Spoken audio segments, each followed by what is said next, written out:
Okay, so welcome everybody. This is the latest installment of our CAR-PGA virtual panel. Very excited to have our guests, which we will get to in a moment. Just going to go over some CAR-PGA housekeeping, and then we'll get into the full conversation. My name is Mike Tresca. I am the CAR-PGA committee member, and where we last left our conversation, we were talking about 501c3 status. I haven't heard a whole lot. So would love to hear more on that as we discuss it from our membership, because it certainly affects us all in terms of both engaging the public and sort of managing our affairs. And we would be working with the RPG Research Organization as well. Speaking of RPG Research, John Welker of RPG Research formally joined. I thought John was a member because John's been on our virtual panels before, but welcome, John. And I'm super excited to welcome Wulf from Coyote Crow, who we're about to interview to our membership. So welcome, Wulf, and welcome, Savage. So Wulf and Savage were so kind to accept our invitation to discuss Coyote Crow. And I will not do justice to Coyote Crow. So I'm going to, we'll start with talking a little bit about your backgrounds and what Coyote Crow is, and sort of, we'll take it from there, if that sounds good.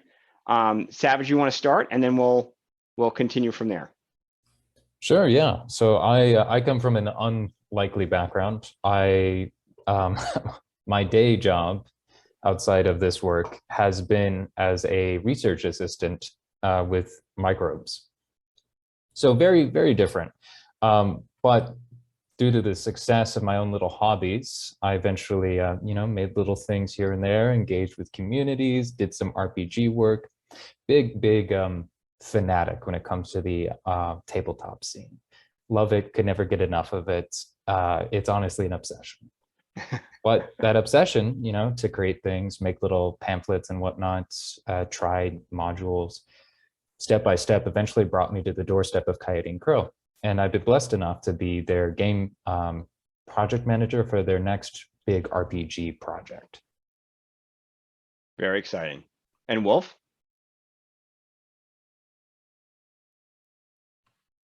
Gotta find the unmute button. So for myself, I also come from nerdier waters. I'm a doctoral student. I have a master's degree in Indigenous leadership and marketing. Before that, I was basically a glorified English teacher. I've done literacy, adult education, all the way down to, teaching kids how to write their name. So a lot of that sort of stuff. I've also been doing freelance writing and other consulting in both the nonprofit and marketing and content creation for a very long time. And, I actually got into gaming. I've always kind of been I'll bring the snacks person in my friends' games and things like that. Happy to help, make a cosplay or whatever. But a few years ago, I met my now fiance, and he is super into games of all kinds, and so it is now my interest also.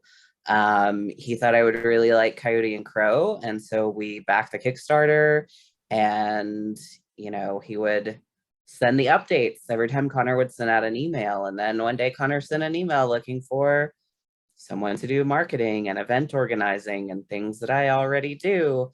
So my fiance didn't get me this job, but he kind of did. And I will never forget, will not let me. So that's fine. Love you. So, from there, we have, hit the ground running. I came on board just before their retail launch, working on doing scheduling appearances with other staff, with some of the creatives that have worked on previous, current, future projects. certainly event planning and things like that. Come see me if you're going to be at Origins or Gen Con. I'll be there. So many appearances, so many streams, so many amazing overlaps. We're going to be working with some great nonprofits.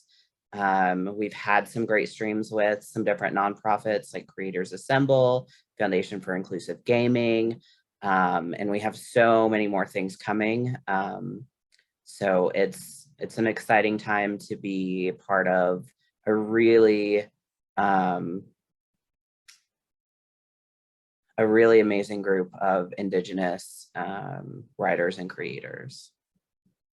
That's fantastic. And obviously this is all coming under, as you mentioned, Coyote and Crow. I've seen it described as sort of Indigenous futurism. Can you talk a little bit more, Savage or Wulf, whoever would like to take it? How do you sum that up? I've seen some text summaries, but what is that? What is Coyote and Crow?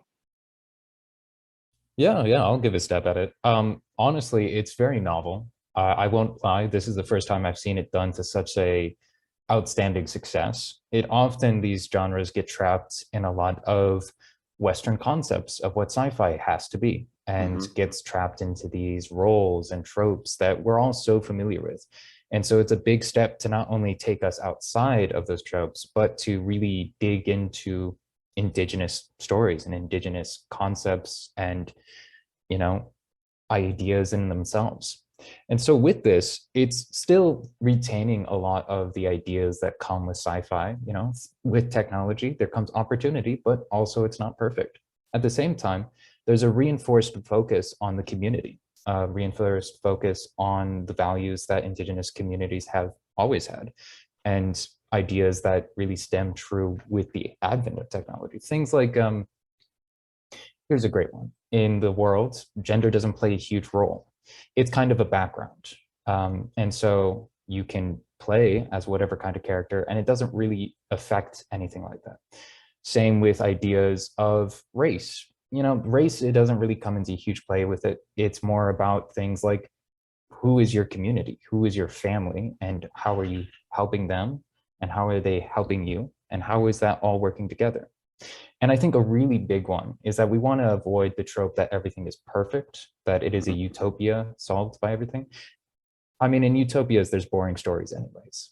So in this case, it's more like a different slice of sci-fi, where it focuses on the different styles and stories that could come with this deep love that we have for our communities. I think a great example is that there was a story that I'm working on where it's about the villain who, through just sheer force of will of trying to support his community, his family, those really close to him, he embraces darker powers. He embraces tools and technology and techniques that, put him on a darker path and make him exploit others for his community's sake, getting power not for the sake of control and dominion, but to protect. And it's that kind of twinge, that grayness that we really want to play and engage with in these kind of stories of sci-fi futurism. I think a friend of mine put it in a really good way. If you were to slap a genre label onto it, something that maybe doesn't exist yet, they would call it folk punk. It's something that I've been jiving with, and Wolf, you can chime in and give back and forth for that too. Yeah, that kind of plays into, where a lot of my own play within Coyote and Crow has been leaning. And not just that, but also my other work outside of the TTRPG space. My username on everything is Indigi Hope Punk. Hope Punk is kind of an alternate to the grimdark genre, like the kind of the twist and opposite of that, if you will. And so bringing that Indigenous feel into that sort of genre, it kind of makes you step back and think about the way that these stories play out. There's a reason that the stories are being replayed. There's a reason that the tropes are being reused over and over and over again, and those things are brushing up against you know, those of us who are not kind of in line with those mainstream identities, and not in a fun way, and not in an engaging way. So having these sorts of things where those of us who have been historically othered in gaming spaces can really comfortably step in and say, okay, this gives me a space to maybe play myself, maybe play as characters that feel more authentic to my culture and my community, and to really explore those identities, whether it's for self or, you know, storytelling purposes. And the feedback that I've seen by and large from my own groups, and from others, whether they're in official streams or other people playing, has really been that there is a comfort, and just a collaborative, hopeful feeling to these games where, you know, it's not all about, you know, who we're fighting or the big bad. Sometimes it is about, you know, a collaborative expedition to better our community. I think that's something that a lot of us need. And this is certainly filling that for a lot of people. And without taking too much of Savage's new project and all that thunder, there's more coming, and it will be light, I promise. Because I sit over here freaking out. And so if I'm freaking out, I know that everyone else is going to also enjoy this. I love it. Spoken like a true marketing manager. Already I starting. mean, hey, you gotta do it. You know, when you're working in an area that you really believe in, and that you know, enjoy the people, and, you know, you're able to be the weird person with green hair and nobody bats an eye, I'm all for it. So yeah, I mean, who doesn't love to get to, you know, get paid to go to gaming conferences and talk about TTRPGs all day? Don't be jealous. Don't be jealous, Mike. I'm just saying. Remember, I still have to write graduate papers. I'm just That's saying. right. Yeah. Yeah. There's the other side too. I mean, obviously the Kickstarter did over 1 million, right? I think that was right. In terms of the really initial. Quickly. Yeah. Yeah. So clearly there's something widespread that the game appeals to. And I think I again, from my perspective as an outsider, I think certainly hit on something. The folk punk hopefulness, I think, is a huge piece, and the inclusivity of the umbrella that it welcomes people into. You know, one of the things I think that's often a challenge for any of these games, and you hit on two pieces. One was you're talking about the context of not just killing things and taking their stuff, right? Which is sort of the traditional TTRPG stuff. So the idea that there are other goals, I think, is something worth exploring. But on top of that, the idea of not these monocultures, right? So it's interesting because I think any sort of fantasy universe struggles with these, how detailed do you get or not get when you're trying to describe cultures? So obviously there are many indigenous cultures. How is that? How do you manage that? Is it just all are welcome? Is it there's different gradations, or how do you address sort of that level of nuance where you're still inclusive, but you want to try and include as many people who see themselves as indigenous in the umbrella of the game? It's an easy question, right? I gave you the easy one. I mean, yeah. So, I mean, we can paper, rock, scissors for it, but I already started talking, so good luck. You know, there is some nuance there. So, and the core rulebook itself handles this in multiple places. And it boils down to, if you're not indigenous, do the stuff that's in the book. Use the culture that's created in the book. It's an amalgamation of things that are available and they're out there, and that is what the game and the universe is for. If you are indigenous and you have cultural aspects, symbols you want to put on your drawings that you do of your character, or, you know, aspects of your personality. Or if you're a two-spirit person like myself, your character might be two-spirit. Obviously we don't, you know, have to make a character that's exactly like us, but if you're super cool, you might want to do that. So, you know, if you are Indigenous and you're playing Coyote and Crow, you don't have to bring in aspects of your culture, but if there are things you want to explore, if there are cultural homelands, whether your nation was removed or remained in unceded lands, you have the option to add that stuff. That's fantastic. So it's there, but it's not something that's going to be close to interpretation or addition. In fact, that's something that Savage and I have ourselves and several other creators that are working with Play Nerd Allies and the Foundation for Inclusive Gaming to do an entire series where different Indigenous folks are coming to the stream to talk about different cultural stories, and just talk about their individual cultures, and then create a story arc from some of those stories to kind of bring that back to adding in some of those things. So there are ways to add things in. I'm sure Savage has, you know, 73 other stories of things that he can also add. I could interject a second. Sure. I don't know if I don't know if y'all talked about this before I got into the meeting, and I'm pretty sure y'all didn't talk about this once the recording had started. But can you just give us the basic description of this game? Yeah. So Coyote and Crow is a game set in the future of our world, but in an alternate timeline. So in this world, there was no colonization. There was no European nations and people coming over to the Americas and establishing colonies of their own, and the consequences that came with it.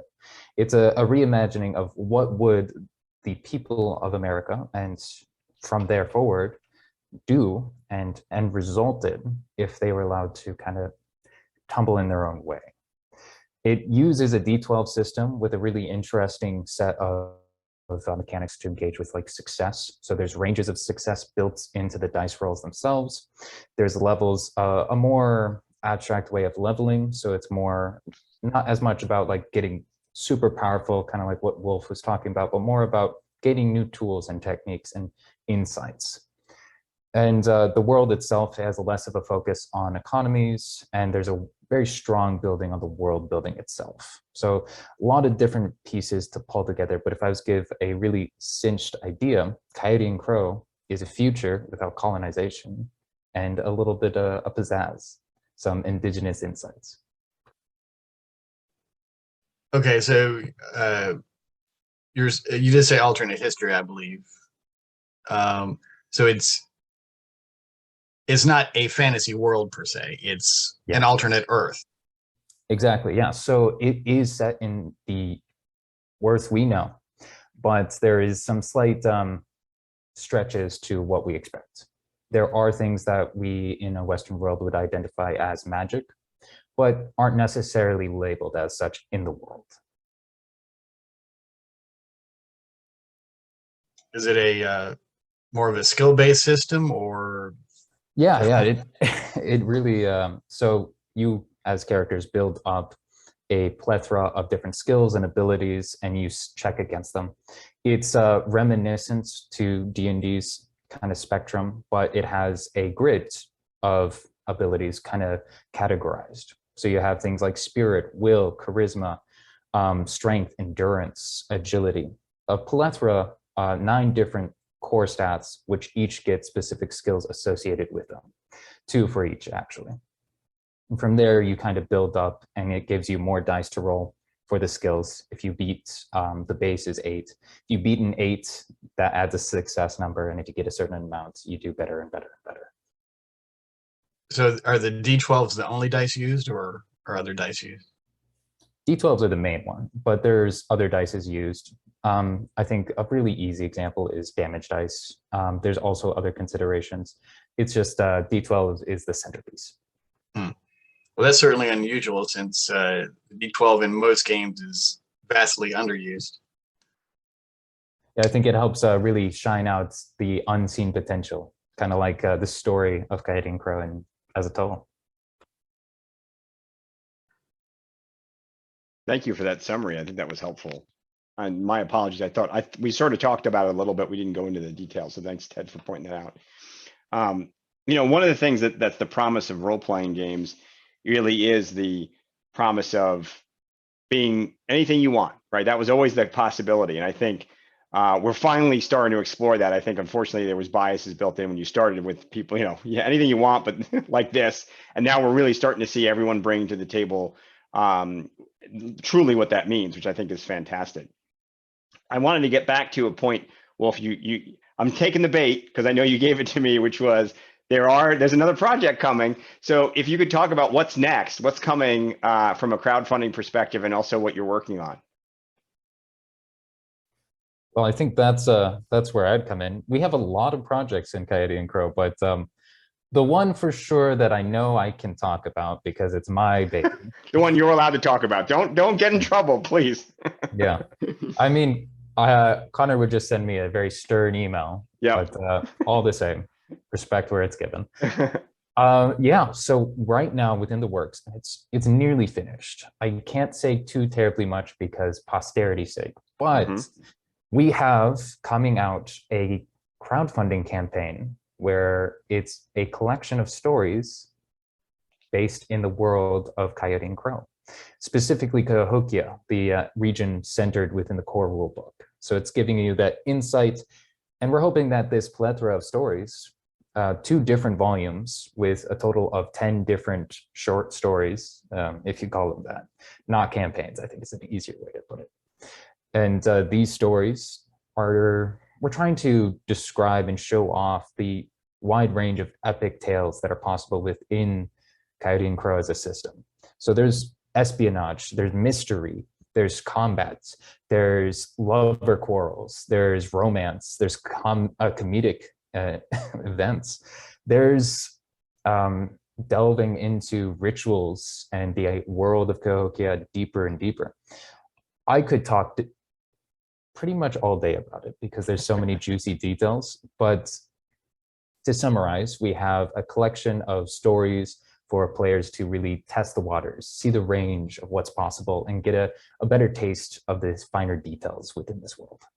Now, is there a limit, or is that still being formed? Is it a certain number of stories?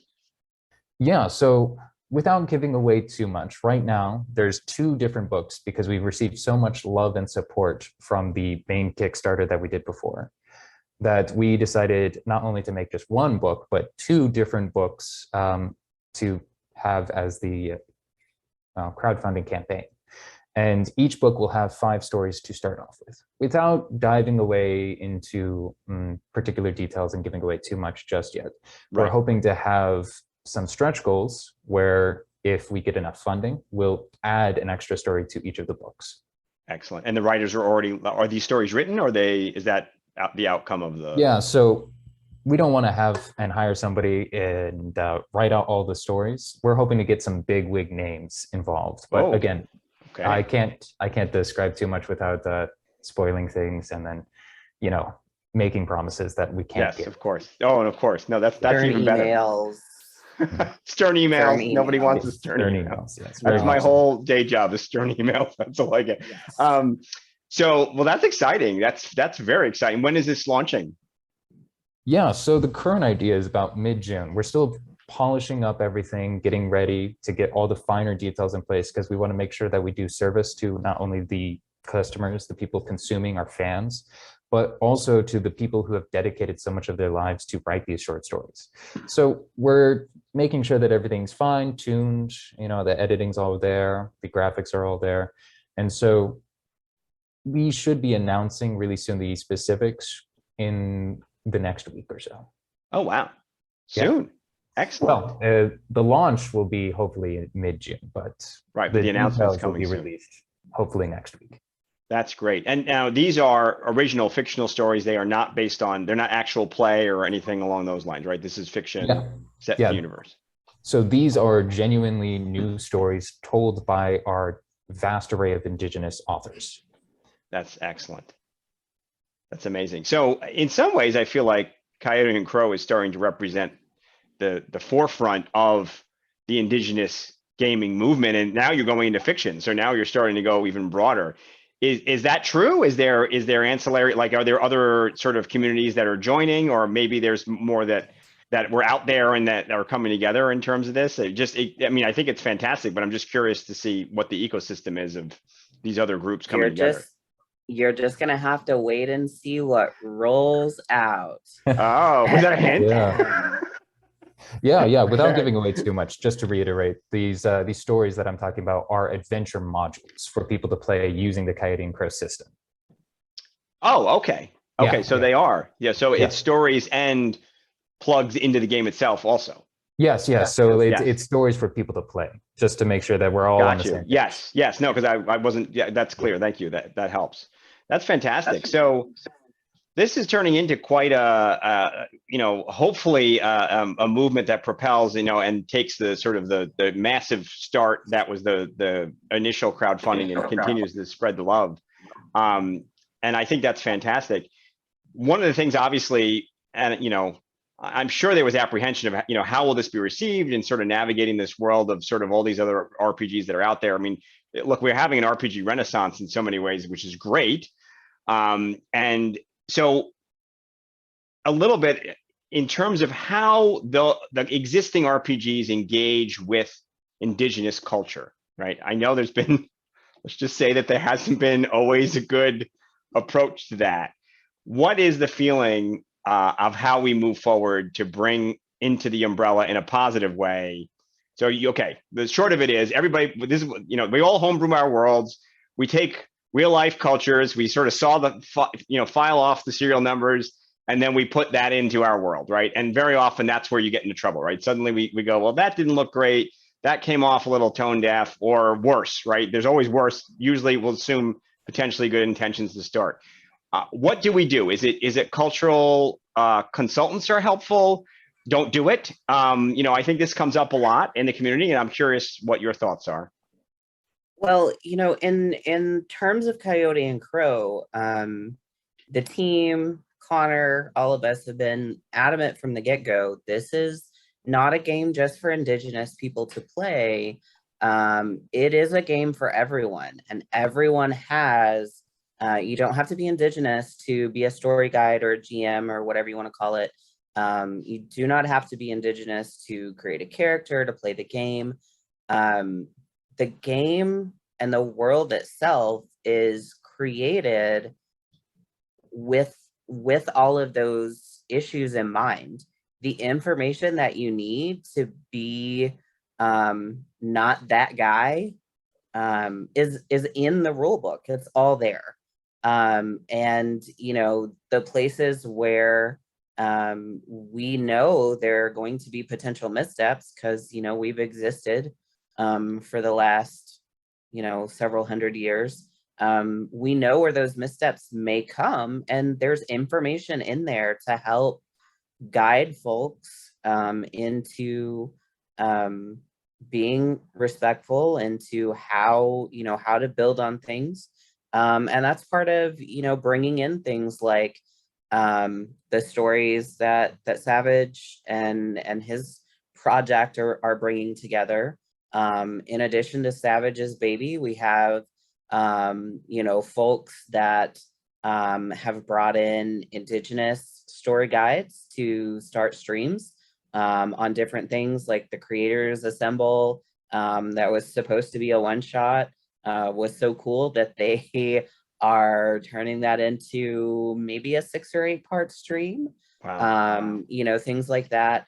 We'll have the magical mythologies. through the Foundation for Inclusive Gaming, where we'll be doing some similar stuff, where we'll be talking about those cultural issues with folks from those various cultures, and giving people who want to engage in that way the ability to do that, and to have those streams will create content where anyone, not just Indigenous players or story guides, can come in and actually learn about our cultures and use those in their own gameplay. And so it really opens up a lot of conversation and a place for people to be able to explore those things and find places where they can comfortably play and learn and explore and do things just like you would in any other new game system and new game world. There's gonna be stuff you don't know, and it's all there in the book, just like any other game. Yeah, Wolf, if I may just cut in a little bit, I think you're 100% on the points where we put a lot of effort and emphasis on bringing Indigenous voices into the fray, because, you know, we're not a monolith culture. There's so many different tribes and perspectives. And so what we've really tried to hone down to is authenticity. You know, at the end of the day, every single one of us recognizes that we have just a piece of the ability to tell the full story. We have just a portion of our culture that we can share. And it's maybe not true to every person of even our own culture. And so every step of the way, we try bringing in as many people as we can to ensure that the stories we do tell, the perspectives we do show, the faces we do bring into the play are authentic and do service to the cultures they're based upon. At the end of the day, all these stories are told by Indigenous people. And I think that really helps circumvent that issue of misrepresenting, I suppose, or doing injustice to the material and cultures that it's based upon. While at the same time, we put a lot of emphasis on making sure that non-Indigenous peoples can still engage with Coyote and Crow. You don't need to be an Indigenous individual or identify as Indigenous to be able to play this game. It just opens a path for those who have never seen our stories before to engage with them. In so many different ways, it's impactful and meaningful for somebody of an Indigenous background myself to be able to tell not only Indigenous stories, but sci-fi Indigenous stories is killer. I dare say amazing. And for those who don't come from those backgrounds, they get exposed to how we would show those stories. And so it's less likely for people to make those trip ups, to present ideas and concepts that don't look good once presented to the broader audience. Right. It's, I guess, learning from how we do it. And of course, like Wolf is saying, we put a lot of work into that core rulebook to make sure that Indigenous and non-Indigenous folk can guide through the stories without doing anything disrespectful, and to still engage with the cultures and concepts and still have a lot of fun without feeling like they're stepping on glass or tiptoeing around. So I think taking from this, you know, probably one of the pieces of advice for future creators who are not Indigenous but want to sort of understand this is really to just play the game, right? Really to engage with it and see how it's done from Indigenous perspective of someone who actually, you know, wrote it and created this piece. Because I do think this is going to keep happening, right? We're going to have people who are not Indigenous who are going to portray, for better or worse, an Indigenous analog. And we're going to have to figure out how we guide them in a way that isn't, you know, I think sometimes we probably should say don't do it, but they're probably going to do it anyway. But hopefully try and find some way that they can be sensitive and still receptive to saying, well, you know, maybe let's not just do it this way or that way. And I think, as always, a game itself made by creators who obviously are close to the material goes a long way in demonstrating how to do it, right? Leading by example. Have you seen to this? Oh, please go ahead. Yes. Hi, I'm Marianne. And so I'm a teacher, a middle school teacher in New Hampshire, where everybody's basically white and only speaks English and has never really left the area for any length of time. And they love D&D. And I'm worried. I think a lot about the sort of inherent colonialist bias that's in D&D, like how the very first thing you do in the Lost Mines of Phandelver is go in and murder a bunch of goblins who are like hanging out. And when we have those conversations, like I think this is really important, just because a lot of my students, or even me at first, really thought about that baked in bias. Like when you go to a temple, even if it's a broken down one, and like murder everybody in there and take their stuff, like who's the bad guy? It's you, right? And that conversation is always really, really important. And I think one of the things I'm really excited about this game is not just like, I'm super excited about all the directly indigenous parts, but also just the positionality, like the indigenous positionality. So it's like there are other ways of handling this situation that you might not have thought of before because that's not your cultural experience. And so I think that's, for me, that's the piece that sort of gets embedded deep into the brains of the kids when they, in a way that they don't even realize, it's opening them up to other positions in the world. And so I'm really excited about that. And Mike, I'm also going to hijack your thing for a second, because I hope that you're going to ask about the language, the super cool language. And I'm a language nerd. I was a linguist in college. So at some point, either now or later, can we talk about the super cool language? Well, this is a virtual panel, so that's why it's open. So by all means, let's talk about language now.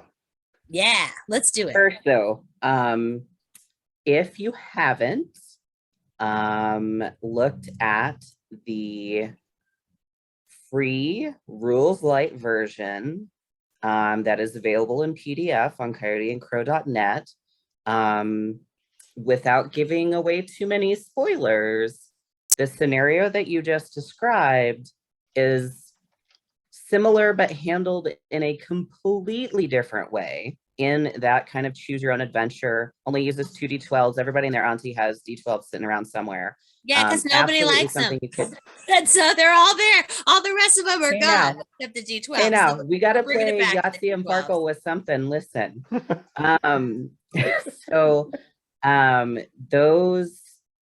That particular story is something that other junior high, I think from what I've heard, as low as 5th or 6th grade, have broken their classrooms into groups of 4 and run that in individual tables. It is that easy for them to do on their own, and they do not need your help to do that. And it is amazing and creates some great conversations and an ability for a level of collaborative play and decision making, and making them work together in a very sneaky way that is super fun. I totally made my all adults game group play that as soon as it was sent to me. So I made them, twisted their arms. Okay, now language stuff.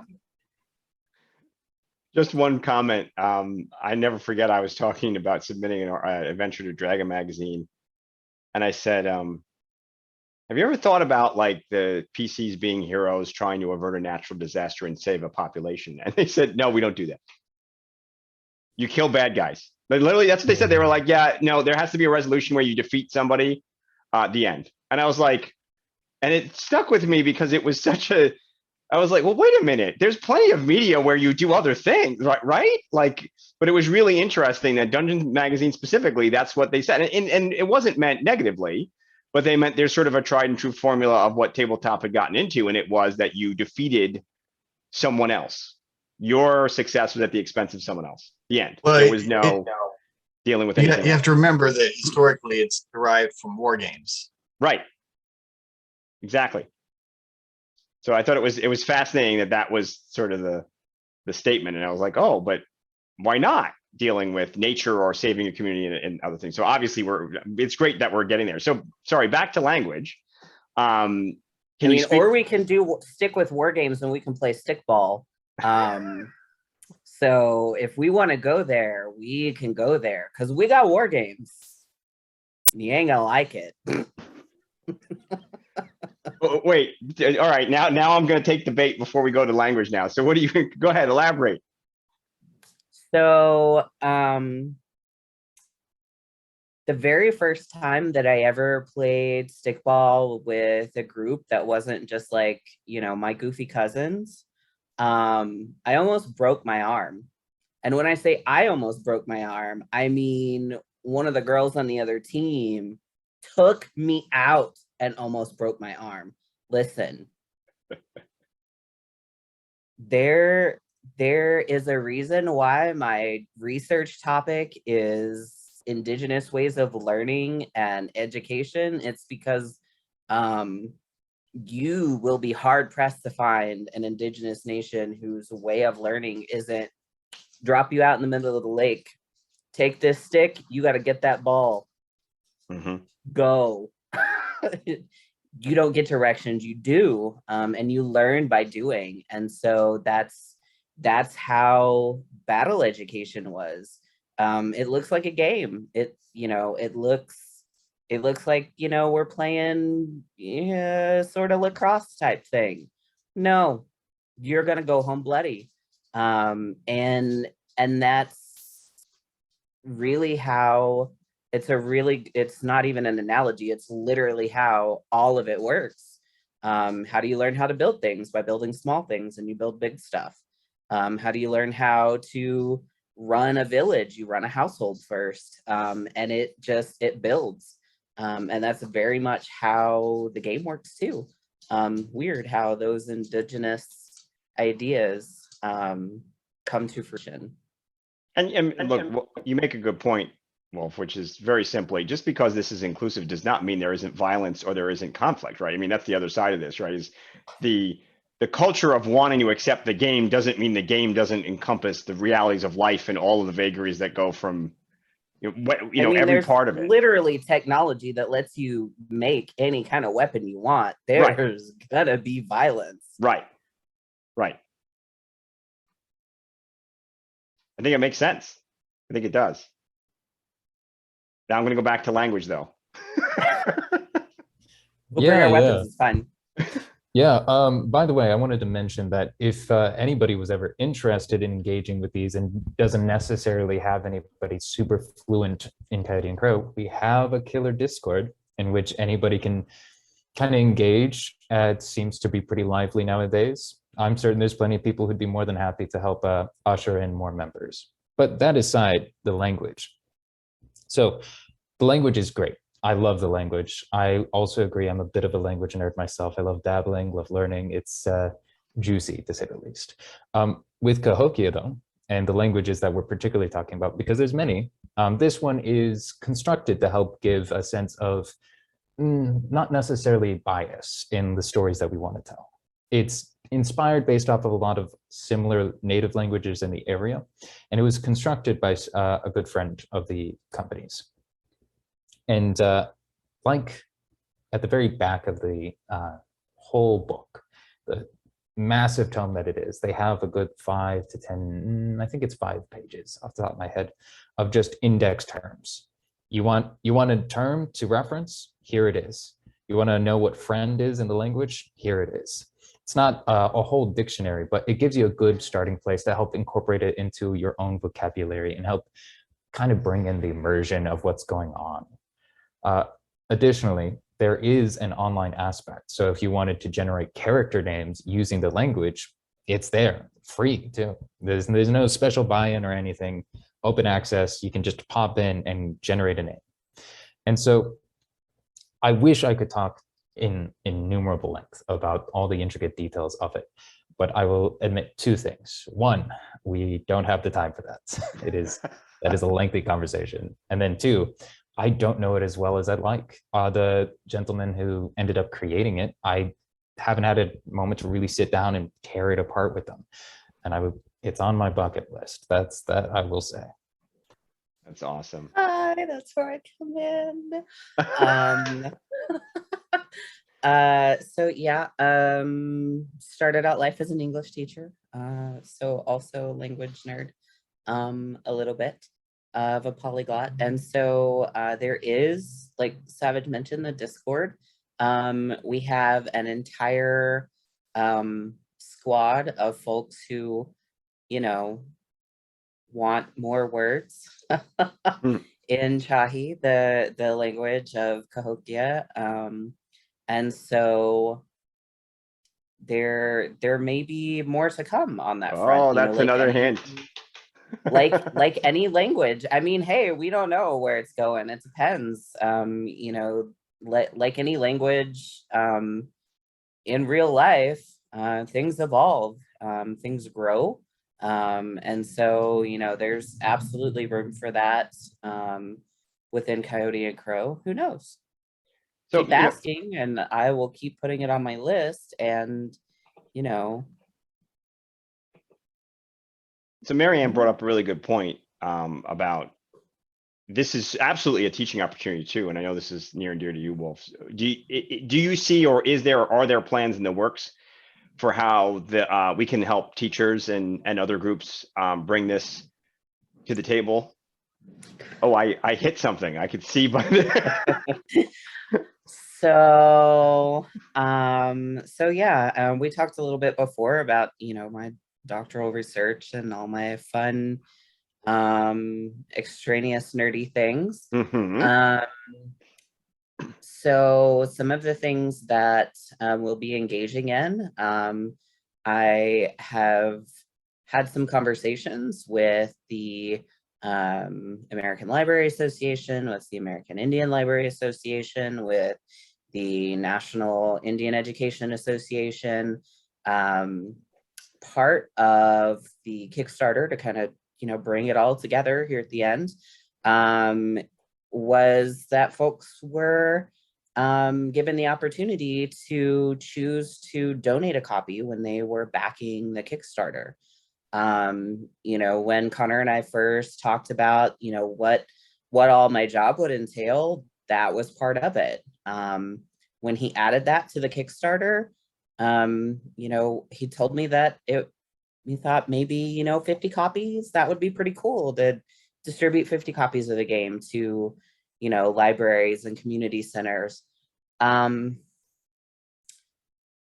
community has donated 5,000 copies of our game to community centers, educators. Some of them we have, you know, specific folks on a list, and some of them, you know, we're distribute them to the folks where they're needed and they'll be most used. We've had some requests, we've had all sorts of things. So that's part of what I'm working on, you know, in the middle of new projects and other things that I can't talk about, and Origins and Gen Con and finding homes for those. And so part of that will be talking to you know, the ALA, the AILA, the National Indian Education Association. Conference is actually going to be less than an hour from my house. And since that overlaps with, you know, other aspects of, you know, my graduate work and things like that, I'll be presenting at conferences and doing things and bringing Coyote and Crow along with. So there are going to be resources, not just that we are creating, but definitely that other associations. The American Library Association has a tabletop gaming roundtable where they specifically work on how to bring gaming to libraries. Shout out to my favorite librarian in Topeka, Kansas.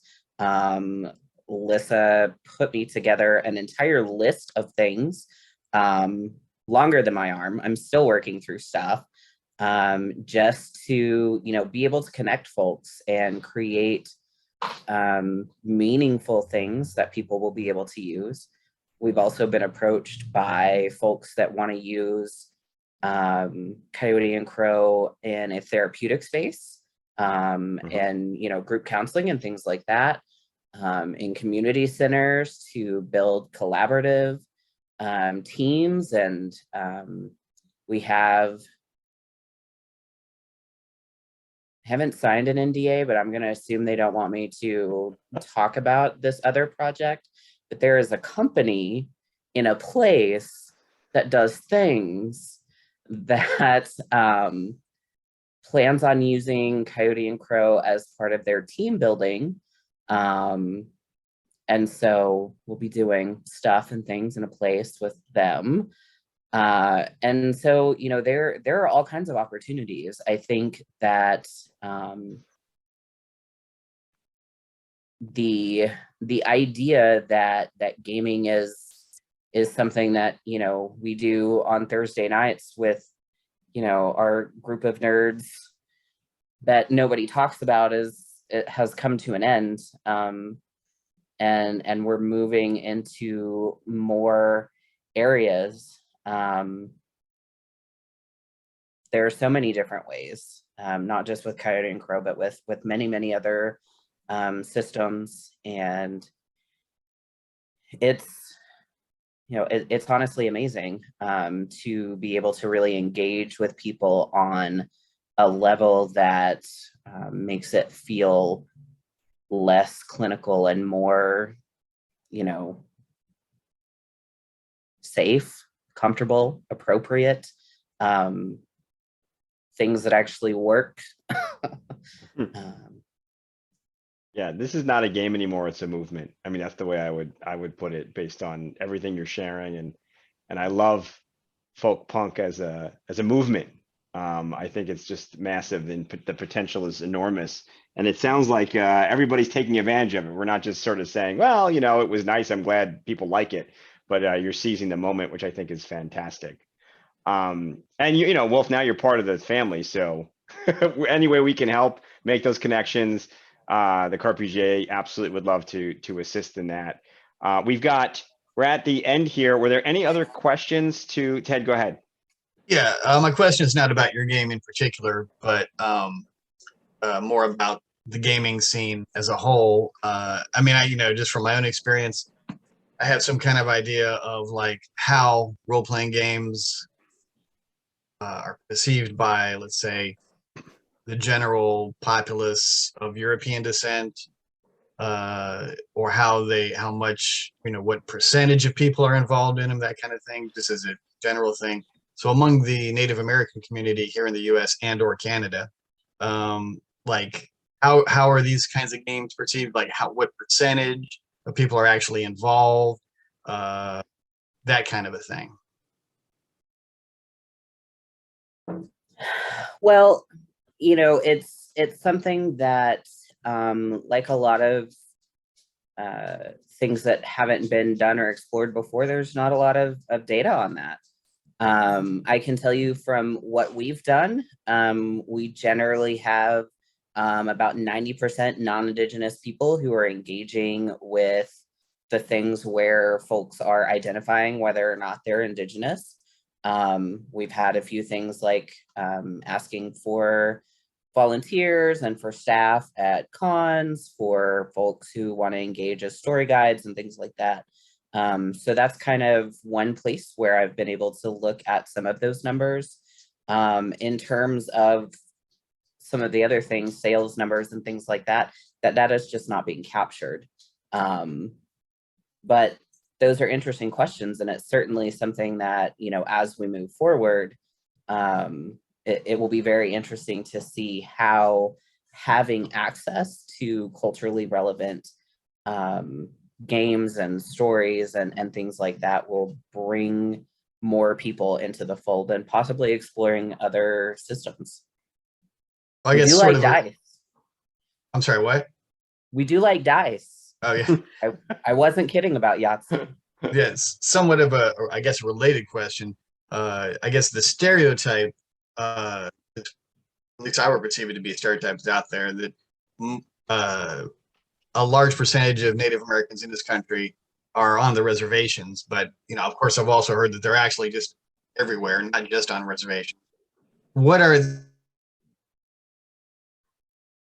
the actual percentages there, if you happen to know? And like on reservations per se, you know, is there access to RPGs?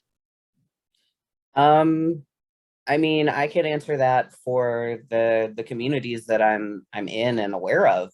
In Oklahoma, for example, there aren't technically, well, there used to not be technically reservations, and there aren't, except for 2 nations, reservations like what most people think of, a closed small community in a rural area that's kind of segregated from everything else. I am a member of the Chickasaw Nation, and in Oklahoma, our territory consists of 13 counties, well, 13 and a half counties in South Central Oklahoma. So, we operate our tribal government alongside city, county, and state government in our area. So, there is not really a way to quantify that.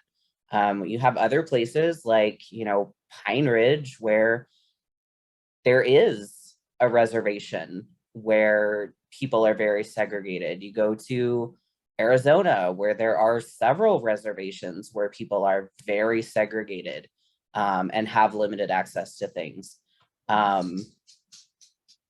including mail to receive things like super cool RPG books.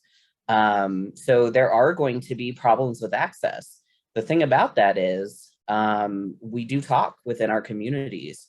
And so it's just as likely that someone who heard about this game or any other would communicate that through TTRPG and gaming groups as it would through indigenous groups of, cousins or interrelated tribal members and things like that.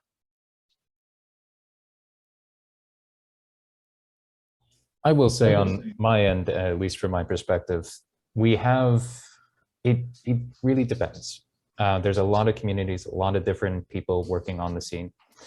At least with those that I know, the vast majority are off-res. But again, that really comes with like what you imagine a res is, and also the community we're talking about in particular.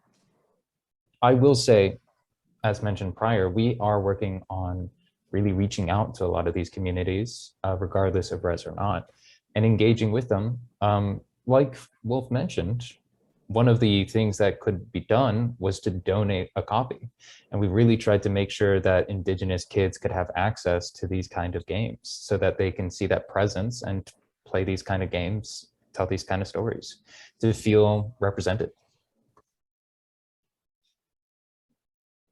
That's amazing. Thank you for that. That is a good question, Ted. Any other questions? Marion, do you have anything else? No, I'm just nerding out to see another person working on like a PhD in RPG stuff and whatever. So I'm fangirling a little bit. So, and the language, it's all very exciting. I'm super into it. Excellent. I also heard that the Discord is very cool from someone who is not directly related, but is in the Discord. And was the one who was like, you have to see this RPG. So, just come hang out in the Discord. We have snacks. We always have recipes for snacks. There's a whole thing. We got music, we got snacks. It's a whole party. Sounds like a party. Well, thank you for your time. What can we do to support you? So obviously, besides buy the game and read the game and play the game, where can we find you? And obviously the website, we've got that. Where else can we find you online, and what else can we do to support you?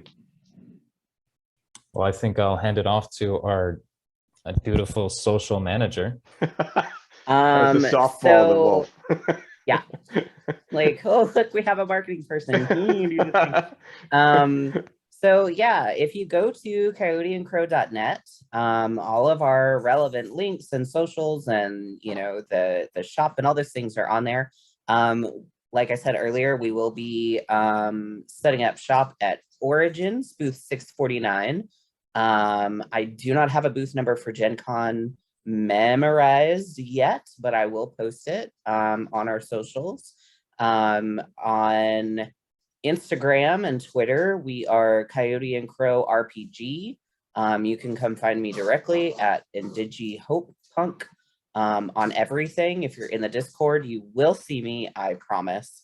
And yeah, there's going to be a lot of stuff coming out over the next several months. And I think not just with the streams, like tomorrow, I'm going to be hanging out with some folks from the Foundation for Inclusive Gaming.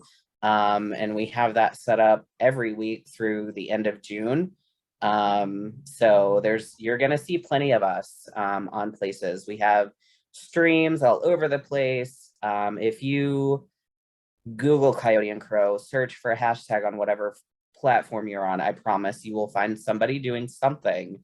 And we're having fun. So, feel free to, bring some snacks, share some of ours, cop our Spotify playlist, hang out, create some characters, buy a book from Savage's Baby. And the magical mythology streams will have individual stories that will be generated from those creators that will be available through each of those creators as well. Excellent. And we of course have, so the crowdfunding is happening soon too, right? It's right around the corner. Well, if everything goes a-okay, we should be making an announcement soon. Fantastic. Excellent. Well, thank you so much. I know we want to be sensitive to your time. I appreciate you taking the time, walking us through it, tolerating my questions, and really hope that you'll come back, particularly for this next round, because it sounds like there's so much. And of course, we know we're going to be in contact with Wulf one way or the other anyway. But love to have you back, Savage, as well, to just really talk about your progress. Because I think this is exciting to be at this part of the movement where there's so much more to come and there's so much more potential. It sounds like there's a lot to do and a massive opportunity. So we can't wait to hear more. Thank you so much. Absolutely. Coming out. It's Fantastic. been a pleasure. And what we'll do is we always have a newsletter that goes into our members. We'll make sure, I will send it around, make sure I get all of my socials for you both, as well as for Coyote and Crow. And we'll obviously put the YouTube up and give you the link. So we will make sure we cover all of that in our roundup. But thank you again, and we'll talk more for sure.